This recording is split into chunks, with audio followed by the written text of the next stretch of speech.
Papabuild tayo. Stand swing arm na to. Titigan mo.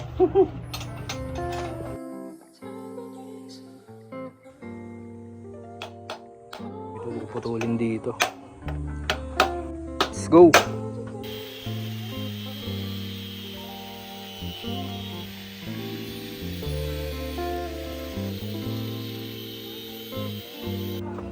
Linis ng pagkakaputol. Bumili tayo ng ano, pang welding tsaka pang putol.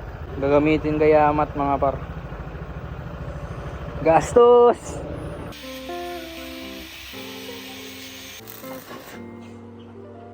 Solid. Di man halatang na-extend na guys. Linis. Tindig na mga paro. Garahin na ano. Pang custom na guys. Gagawa na siya mo kasi kami mo nakita mo. Tapos na. Halos kakauwi ko lang. Lilihain ko pa to eh. Bali alisin ko to lahat. Swing arm, itong gulong, tsaka yan, basta baklas lahat yan.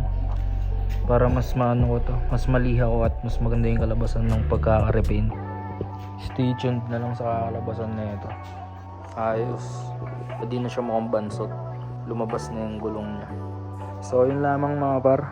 Stay tuned na lang. Bali yung repaint natin next vlog na yun. We out.